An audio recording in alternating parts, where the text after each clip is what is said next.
Hello everyone, देखिए अब question number 7.8। देखो इसमें क्या कहता है figure shows a series LCR circuit. ये दिया हुआ है आपको, connected to a variable frequency है, 230 वोल्ट सप्लाई मतलब सोर्स है।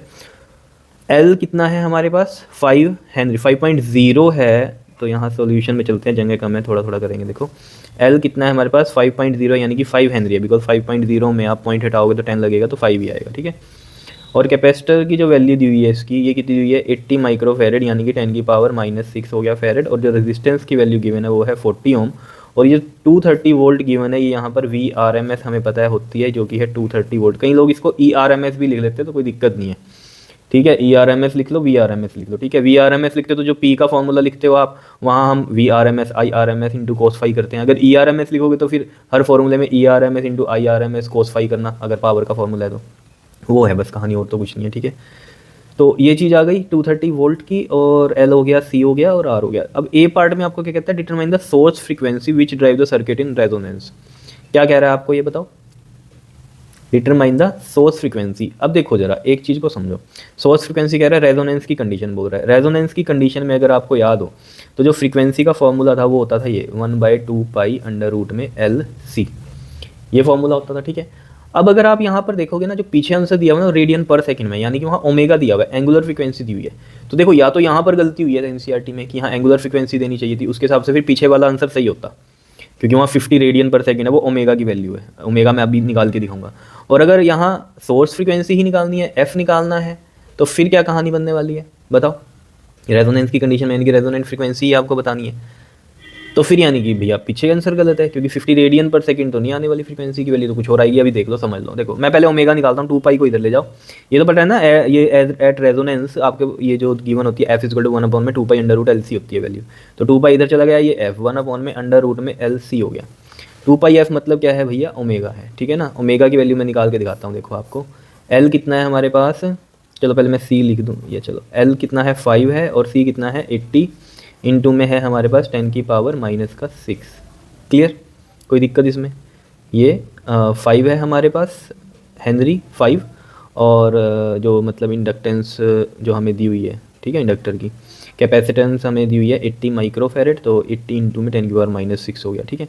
अब देखो यहाँ से हम क्या कर सकते हैं इसमें, 8 5 ज़ा 40, 400 हो गया, और ये हो गया 10 की पावर -6, ठीक है। 1/, में सब कुछ चल रहा है ये। अब 400 का रूट क्या होता है भैया, 20 होता है, ठीक है, पता होगा ये। तो 400 का रूट 20 हो गया। 10 की पावर -6 का रूट अगर हमें करना है तो 1/2 करेंगे, तो ये हो गया 10 की पावर -3। ये आ गया हमारे पास। क्या इतनी बात क्लियर है या नहीं है। अब ये 10 की पावर -3 ऊपर जाके 10 की पावर 3 हो जाएगा, यानी कि 1000 हो गया। ये 20 और ये कितना हो गया हमारे पास 50। तो 50 रेडियन पर सेकेंड तो ओमेगा आया है। अगर आप पीछे वाला आंसर देखना चाहोगे तो वो ये है, तो यानी कि फिर यहाँ गलती है क्वेश्चन में। सोर्स फ्रीक्वेंसी की जगह उसको क्या देना चाहिए था, हाँ एंगुलर फ्रीक्वेंसी। तो पीछे आंसर के अकॉर्डिंग फिर ये है।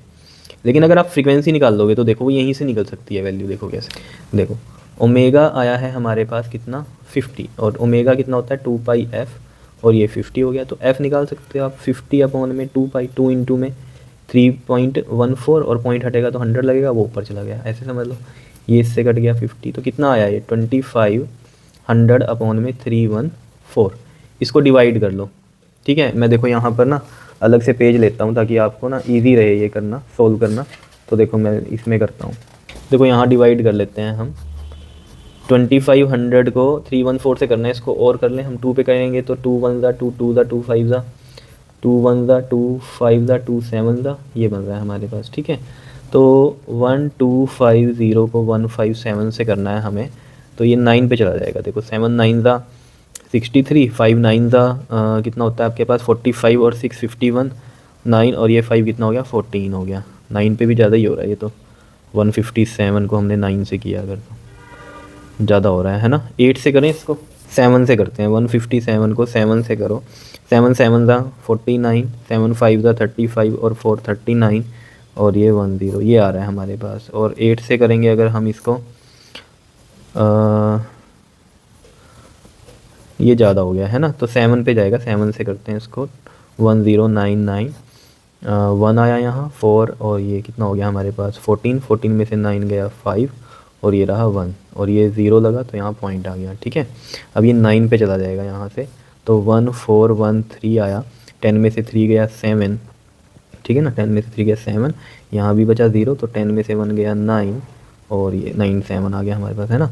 तो एक 0 और लगाएंगे तो हम 157 को 6 से करें, अगर 6 से करें, 7 6 42, 30 और 4 34, और ये 9, ठीक है 6 पे जाएगा, बस ज़रूरत नहीं आगे करने की। तो ये 7.96 आ गया हमारे पास में हर्ट्स में, ठीक है। क्लियर है इतनी बात, फ्रीक्वेंसी हर्ट्स में होती है। तो अगर ओमेगा पूछ ले तो ये है, और अगर फ्रीक्वेंसी जो कि क्वेश्चन में पूछा है तो ये आंसर होना चाहिए इसका, ठीक है। लेकिन पीछे आंसर आपका क्या गिवन है बताओ, 50 रेडियन पर सेकंड, तो फिर उसके अकॉर्डिंग फिर ओमेगा यहाँ पर होना चाहिए था, यानी कि एंगुलर फ्रीक्वेंसी पूछनी चाहिए थी उसे। चलो मैंने दोनों से आपको बता दिया ये, ठीक है। अब करते हैं हम इसमें बी पार्ट की बात। कहता है obtain the impedance of the circuit and the amplitude of the current eight resonating frequency. देखो इम्पीडेंस आपको पता ही है, Z इज इक्वल टू में जो फॉर्मूला होता है हमारे पास वो क्या होता है, आर स्क्वायर प्लस में XL माइनस में XC का square, and at resonance we know that कि XL माइनस में XC क्या होता है 0, तो ये टर्म 0, 0 का स्क्वायर 0, है ना। और आर स्क्वायर बचा, आर स्क्वायर का जो आपको पता है रूट में ये Z होता है, और ये Z इज इक्वल टू में R हो जाता है, यानी कि R कितना है हमारे पास 40 ओम, तो Z भी कितना हो गया 40 हो गया एट रेजोनेंस, ठीक है। R के बराबर हो गया इम्पीडेंस। उसके बाद इसी में पूछता है आपसे amplitude of the current. Amplitude मतलब क्या, आई नोट की वैल्यू पूछ रहा है। पीक करंट, पीक करंट का जो फॉर्मूला बनेगा आपके पास वो क्या बनेगा, देखो अगर आपको याद हो IRMS क्या होता है, आई नोट बाई √2, तो ये कितना हो जाएगा IRMS इंटू में √2, यही होगा, बताओ कोई दिक्कत नहीं है इसमें, ठीक है। अब यहाँ IRMS कैसे निकलेगा, IRMS निकलेगा IRMS, आई इक्वल टू में क्या होता है V अपॉन में R, तो VRMS अपॉन में क्या R, यानी कि रेजिस्टेंस तो टोटल ही आएगा वो Z जो कि है R के इक्वल, ठीक है ना। तो VRMS अपॉन में क्या आएगा Z, और ये √2 ही है, ठीक है। VRMS हमें पता है 230 है, और Z हमारे पास R के इक्वल ही आया था जो कि था 40, और ये √2 कितना होता है 1.414 होता है, ठीक है जी। ये 0 से ये 0 कैंसिल। अब यहाँ पर हम इसको भी यहाँ पर सोल्व कर लेता हूँ क्योंकि आगे फिर जगह नहीं रहेगी, यहाँ पर करते हैं। देखो 23 इंटू में 1.414 है ना, इसका मैं 1000 लगा लेता हूँ, और ये रहा 4, 2 2 ज़ा 4, 2 7 ज़ा, और ये भी 2 7 ज़ा। इसको करो 707 को 23 से करो, 3 7 ज़ा 21, 3 7 ज़ा 21, 2 7 ज़ा 14, 2 7 ज़ा 14, इनको ऐड करो 1 6 2 6, और ये 1, कितना आ गया ये हमारे पास, ये आया है ना 16261 अपॉन में 1000, और ये भी 2 भी है नीचे, ठीक है। तो देखो 16261 को 2 से करो, 2 8 ज़ा 16, ये 2 2 1 ज़ा 2, 6 2 3 ज़ा 6, और ये बचा 1, ठीक है। और 1 आया नहीं जा रहा है तो एक 0 लेनी पड़ेगी, तो हमें क्या करना पड़ेगा यहाँ पर बताओ, 1 उतारा, क्लियर है, तो ना जाने वाली 0, ठीक है, और फिर एक 0 उतारा था तो उसका पॉइंट लग गया, और ये 5 आ गया हमारे पास, ठीक है। तो ये आ गया हमारे पास यहाँ पर 8, या यहीं पर ही करता हूँ, 8130.5 अपॉन में 1000 आया, 1000 हटाएंगे तो 0.3 पीछे जाएगा, तो 8.1305 आ गया, तो इसको मैं 8.1 लिख सकता हूँ। तो ये पूरी मैंने आपको कैलकुलेशन यहाँ करके बताई, तो अप्रॉक्सीमेट ये लिख सकता हूँ मैं, तो इसको लिख देता हूँ 8.1 एम्पियर। सोल्व करने के बाद सोल्व करके भी दिखा दिया आपको, क्लियर है, बताओ समझ में आ रहा है। तो कैलकुलेशन आपको आनी चाहिए कि कैसे हो रही है, ठीक है ना बात, क्लियर। चलो जी अब आगे करते हैं हम इसका सी पार्ट। देखो जी सी पार्ट में क्या कह रहा है, determine the RMS potential drop across the 3 elements of the circuit. तो अलग अलग के अकॉर्डिंग निकालना है हमें, फिर बाद में ये पढ़ते हैं। तो आर के क्रॉस करेंगे अगर हम, ठीक है, तो वी आर हम निकाल लेंगे तो क्या बनेगा हमारे पास, बताओ वी का फॉर्मूला क्या होता है आई आर, तो आई इंटू में आर कितना बता दो, आर कितना, आर आएगा हमारे पास इसमें 40 है ना, आई आर, तो आई आर एम एस वाला ही हमें निकालना है यहाँ पर, ठीक है। तो आई आर एम एस क्या था हमारे पास, V R M S upon में जेड था, यानी कि 230 अपॉन में इसके अकॉर्डिंग अगर हम देखेंगे तो यहाँ पर ही कर लेते हैं, ठीक है। देखो आई आर एम एस का फॉर्मूला क्या बनेगा, V R M S upon में आर, है ना, इसी के क्रॉस अगर हम देख रहे हैं, ठीक है। तो z अगर मैं लिखूँगा तो वो r के इक्वल ही है ना, तो यहाँ पर मैं r ही लिख दूँ और ये भी r ही लिख दूँ, ठीक है। वैसे यहाँ आई आर एम एस क्या आएगा पता है आपको, V R M S by Z करना है, बिकॉज करंट पूरे सर्किट में सेम रहेगा, क्योंकि सीरीज़ में है ना, तो वोल्टेज तो अलग अलग होगी लेकिन सीरीज़ में करंट सेम रहेगा, और वो V R M S upon में जेड रहेगा, आई आर एम एस जो रहेगा, ठीक है। आई आर एम एस क्या रहेगा इसमें, V R M S upon में जेड, और रेजोनेंस की कंडीशन में जेड आर के इक्वल है ना, इसलिए मैंने आर लिख दिया यहाँ। तो वी आर एम एस के एक बराबर ही आया। तो वी आर एम एस कितना है हमारे पास 230, तो 230 वोल्ट आ गई वी आर के एक्रॉस। क्लियर है इतनी बात या नहीं बताओ? ठीक है, अब बात कर लेते हैं हम इसमें किसकी, एक्स एल के क्रॉस। तो वी एक्स एल की अगर हम बात करेंगे तो I R M S into में क्या आएगा जल्दी से बताओ, एक्स एल आएगा। ठीक है, एक्स एल की वैल्यू कितनी होती है, ओमेगा एल होती है। तो आई आर एम एस कितना होगा हमारे पास, V R M S upon में जेड इंटू में ओमेगा हमने निकाला था 50 और एल कितना है इसमें 5 है। ठीक है, तो ये हो गया वी आर एम एस कितना आ गया 230 अपॉन में जेड आर के इक्वल ही है तो वो 40 और ये 50 इंटू में 5, तो 5 8 ज़ा 40, 2 4 ज़ा 2 2 ज़ा 2 5 ज़ा और ये 2 2 ज़ा 2 1 ज़ा 2 1 ज़ा एंड 2 5 ज़ा 10, यही होगा। 115 को 25 से मल्टीप्लाई करो और 2 से डिवाइड करो, देखो क्या आता है, मैं यहाँ करता हूँ। तो ये आपके पास आएगा 2875 डिवाइड बाई 2 और इसको आप डिवाइड करोगे तो 1 4 2 3 ज़ा 6 2 7 ज़ा 14 2 5 ज़ा 10, ये आएगा 1437.5।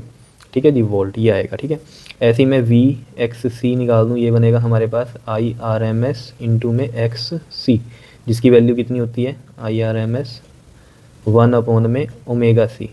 यहाँ पर आई आर एम एस क्या बनेगा, V R M S upon में जेड इंटू में 1 अपॉन में ओमेगा की वैल्यू 50 और सी की वैल्यू हमें गिवन है कितनी 80 इंटू में 10 की पावर -6। तो ये मैं यहाँ पर गड़बड़ हो रही है सारी, इसको देख लेना, इसमें भी ना सोल्व करोगे ना आप तो यही आएगा, इसका भी 1437.5 वोल्ट ही आएगी। क्लियर है इतनी बात या नहीं बताओ? ठीक है, बाकी मैं क्वेश्चन ये वाला ना इधर करके बता देता हूँ आपको। ठीक है, इतनी बात समझ में आई। यहाँ वी आर कितनी आई 230 वोल्ट 7.8 में और V X L V X C की जो वैल्यू आई है 1437.5 और इसकी भी 1437.5 वोल्ट ही आई है। क्लियर है इतनी बात, दिख रहा है? उसके बाद जो इसमें क्वेश्चन में आपको कहता है ना, वो देखो क्या कहता है, कहता है show that the potential drop across the LC combination is zero at the resonating frequency. Potential drop कह रहा है एलसी कॉम्बिनेशन के अक्रॉस, यानी कि वी एल माइनस में वी सी है ना, ये कह रहा है, ये वी एल सी कह रहा है ना, तो ये कह रहा है ज़ीरो शो करो। तो ये हमने यहाँ देख ही ली है, ठीक है ना, ये वाली मतलब एक्सएल वाली और ये एक्स सी वाली एक तरह से। तो ये इनको माइनस करो, -1437.5 ज़ीरो ही शो हो रही है।